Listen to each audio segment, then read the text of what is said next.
ഹമാസിനും പാലസ്തീനും വേണ്ടി സമരം നടത്തിയ ഇന്ത്യൻ വിദ്യാർത്ഥിനിയെ അമേരിക്ക നാടുകടത്തി. അമേരിക്കയിൽ പാലസ്തീനും ഹമാസിനും അനുകൂലമായ നീക്കങ്ങളൊന്നും അനുവദിക്കില്ല എന്ന നിലപാട് കടുപ്പിച്ച് ട്രംപ് ഭരണകൂടം. നിങ്ങൾക്ക് ഹമാസിനും പാലസ്തീനും വേണ്ടി സമരം ചെയ്യണോ, പ്രതിഷേധിക്കണോ, പക്ഷെ അമേരിക്കൻ മണ്ണിൽ അത് അനുവദിക്കില്ല. അതെല്ലാം അമേരിക്കയ്ക്ക് പുറത്ത് എന്ന നയമാണ് ട്രംപ് ഭരണകൂടത്തിന്. പലസ്തീൻ അനുകൂലിയായ ഇന്ത്യൻ വിദ്യാർത്ഥിനിയായ രഞ്ജിനി ശ്രീനിവാസന്റെ വിസ റദ്ദാക്കിയത് US ആഭ്യന്തര സുരക്ഷാ വകുപ്പ് അറിയിച്ചു.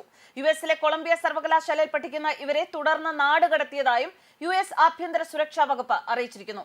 രഞ്ജിനി ശ്രീനിവാസൻ ഒരു ഭീകര സംഘടനയായ ഹമാസിനെ പിന്തുണയ്ക്കുന്ന പ്രവർത്തനങ്ങളിൽ ഏർപ്പെട്ടിരുന്നു. 2025 മാർച്ച് 5 സ്റ്റേറ്റ് ഡിപ്പാർട്ട്മെന്റ് അവരുടെ വിസ റദ്ദാക്കി. മാർച്ച് 11 സ്വയം നാടുകടത്താൻ customs and border protection agency app ഉപയോഗിക്കുന്നതിന്റെ വീഡിയോ ദൃശ്യങ്ങൾ ആഭ്യന്തര സുരക്ഷാ വകുപ്പ് നേടിയിട്ടുണ്ട്. ആഭ്യന്തര സുരക്ഷാ വകുപ്പ് പ്രസ്താവനയിൽ അറിയിച്ചു. ഇത്തരത്തിലെ ഹമാസ് അനുകൂലികൾക്ക് സ്വയം അമേരിക്ക വിട്ടുപോകാം, അല്ലെങ്കിൽ സ്വന്തം ചിലവിൽ തിരികെ പോകാം, അല്ലെങ്കിൽ അമേരിക്കൻ സൈനിക വിമാനത്തിലെ പ്രോട്ടോകോൾ പ്രകാരം നാടുകടത്തും. ആഭ്യന്തര സുരക്ഷാ സെക്രട്ടറി ക്രിസ്റ്റി നോം വിമാനത്താവളത്തിൽ ശ്രീമതി ശ്രീനിവാസന്റെ ഒരു വീഡിയോ പോസ്റ്റ് ചെയ്തു. ഇന്ത്യൻ വിദ്യാർത്ഥിനി ഹമാസിനെ അനുകൂലിക്കുന്നുവെന്നും ആക്രമണത്തിനും ഭീകരതയ്ക്കും വേണ്ടി വാദിക്കുന്ന ആരും രാജ്യത്തുണ്ടാകരുത് എന്നും ആഭ്യന്തര സുരക്ഷാ സെക്രട്ടറി ക്രിസ്റ്റി നോം വ്യക്തമാക്കി. അമേരിക്കയിൽ താമസിക്കാനും പഠിക്കാനും വിസ ലഭിക്കുന്നത് ഒരു പദവിയാണ്.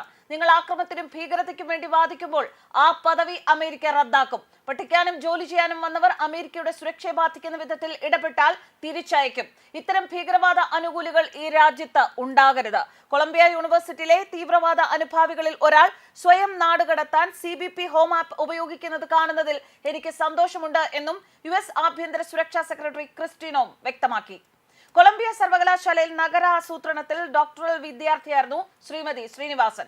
കൊളംബിയയിലെ graduate school of architecture, planning and പ്രിസർവേഷനിൽ ഗവേഷണം നടത്തുകയായിരുന്നുവെന്ന് ക്യാമ്പസിന്റെ വെബ്സൈറ്റ് പറയുന്നു. അഹമ്മദാബാദിലെ CEPT സർവകലാശാലയിൽ നിന്ന് ബിരുദവും ഹാർവാർഡിൽ നിന്ന് ഫുൾബ്രൈറ്റ്, നെഹ്റു, ഇൻലാക് സ്കോളർഷിപ്പുകൾക്കൊപ്പം ബിരുദാനന്തര ബിരുദവും നേടിയിട്ടുണ്ട്.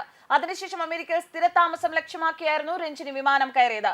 എന്നാൽ അമേരിക്കയിൽ ചെന്നപ്പോൾ ഹമാസ് അനുകൂലികളുടെ ക്യാമ്പിൽ ഇവർ എത്തുകയും സ്വന്തം ജീവിതം തകർക്കുകയും ആയിരുന്നു.